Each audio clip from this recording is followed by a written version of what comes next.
the Hellgurt. Kasi nung day number 1, if maalala nyo, Blacklist International, lagi nasa 4th band. Yeah.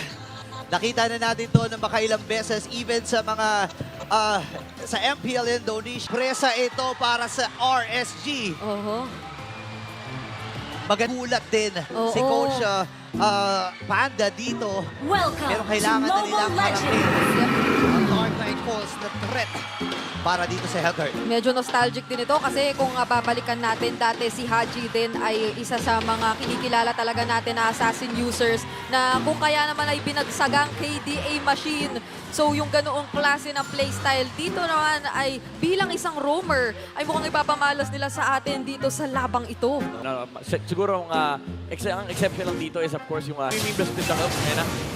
Okay, never mind. What we mean by split jungle is kunwari kino-contest yung jungler mo sa top side. Pwede ka magpunta ng bot. Pero ang ginagawa ng RSG is mini-mirror nila yung movements ni Haji para walang magawa yung Blacklist International sa early game. Kumbaga, oo nga, na-telegram na nila yung gagawin dito no, ni Haji. But then again, kailangan nila magkita. Ito yung Grand Eyeball muli para sa unang turtle ng ating game. Hatak. Reason para kay Demon Dark Knight. Knight, ha? Oh, magsasabay-sabay yata yung mga level 4 dito ng mga teams natin. Ayan na. Ayan na nga, nakuha na ni Haji ang kanyang Dark Knight Falls. Pero kung kailan ikakasa, yun ang malalaman pa lang natin kasi nag-petrify na si Nats. Ayun na nga, Dark Knight Falls, sabay Binuwans Fury. Medyo low ang members ng Blacklist International at mukhang makakakuha ng maganda-gandang control ang RSG dito sa Turtle at mapapasa kamay ni yata nila unless si Shinsui ay kumuha nito at nakuha nga niya! Oh no, Sensui ay umaatras din. Kaya lang, is it worth it? Nakuha niya yung turtle pero namatay din siya. May something talaga dito kay Setsui. Oh, sinundot niya eh. Alam mo, itong si Setsui again, holding the highest amount. Nagpatong din kasi. With the Dark Knight Falls, pagtalon nila, nakasalubong nila yung Minowan's Fury. So, Alala at bababalikan natin yung early flicker. Pero speaking of early, Zaman ay Force. mukhang merong gulat na gagawin sana rito kay Kusei. Kaso masasayawan niya with the Zaman Force. Sabay talon mula kay Light, kaya si Oheb ay tutumba na. Si Sensui medyo mariipit din yata. Bubungkuin pa ni Demon Kite at makaka-double kill ang gold laner ngayon ng RSG. Nakadalawa kagad dito si Jose. Gaano kaganda ito para sa RSG? I mean, nakalagay sa case to victory. Ang control ng early game, yung magdidikta ng pace ng laro, and RSG now has complete early game control. Edward, nice burst ng pistol na. Oh! Oy, Napakaganda nung tuman petrify sabay mystic cash mula dun sa gilid kay Aqua. Tapos hindi pa tapos si Nats kasi sa ilalim ng Torre sinasayawan niya ng Dragon at mapipilitang tumakbo ang Blacklist International. Diretso invade din naman para rito kay Demon Kite. Ito na yung task force. actually, may mga unexpected din na galaw dito ang Blacklist International na kailangang linisin. Ay. Masa kayo pero may nakakap na gagawin. Ay naku, napindot na kasi yung Purify. Wala nang naging panakas nung nag-petrify. Grabe itong RSG, pinagbibilang ng BMI.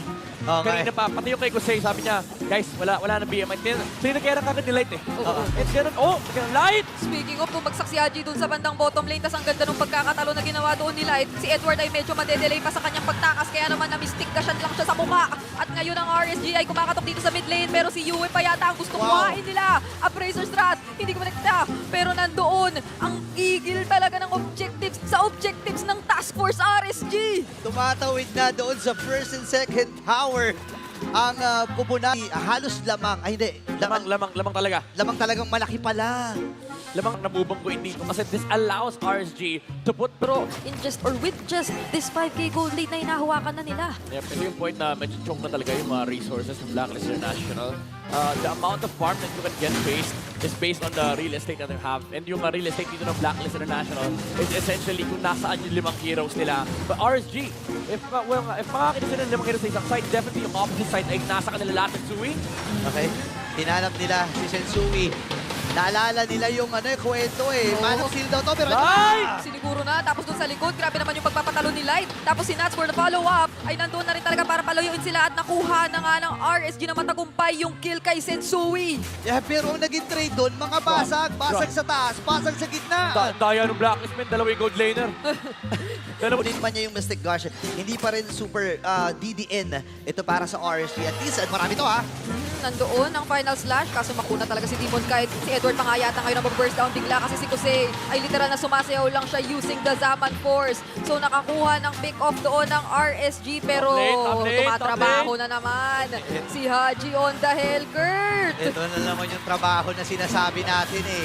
Hindi makikipagsabayan ng Blacklist ng 5v5 kasi nandyan si Haji para gumawa ng play para sa kanila. Wow, Perfect hit ata. abot.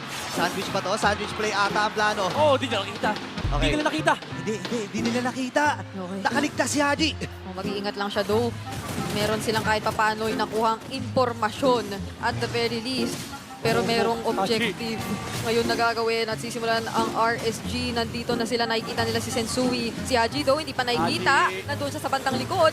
Yue nandito na rin. Pero sila ay napapagsakan ng Fraser Strat. Nandito si Haji sa likod. Oy! Pinanap niya si Aqua. Pero merong unang tumumba which is si Sensui sa kabila. At si Aqua na rin ay nakuha. Pero sa kapalit ng dalawang miyembro ng Blacklist International. Pero nandito pa rin si OM at si Haji nag-a-attempt para nakuha nila si Light. Pero Haji na lang. Naiwalay siya kay Yue. Hinahanap siya ni Nats at ni Demon kahit at tinatry niyang tumakbo. Pero may siya essence at kakayanin niya pa. Nakaligtas si Haji. Pero hindi yan tatantanan ko sa'yo nandun din. Oh! Microplay! Bagsak si Yue. Pero na mahahawakan nila yung unang Lord.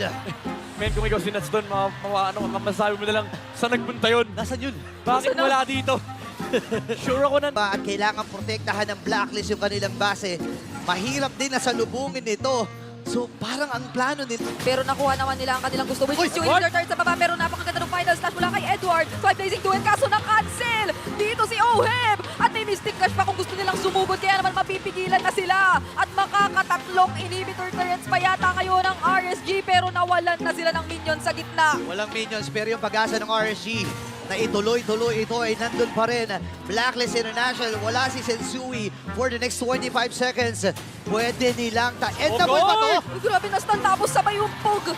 At talagang kinuha na doon ang kill on to Edward. Endable! Kumakatok na ang RSG dito sa base ng Blacklist International. Nag-flicker in pa si Aqua gamit yung Mystic Gush. Pero wala na silang ibang papansinin pa. Minions, Dahil minions, Task minions. Force RSG talaga ay kung gustong kuhain ang labang ito. Minions. At nakiklear ng Blacklist International kahit pa paano may blazing duel pa mula kay Ohe. Pero nandito na ang triple kill at ang pagsilya sa base dahil RSG takes game number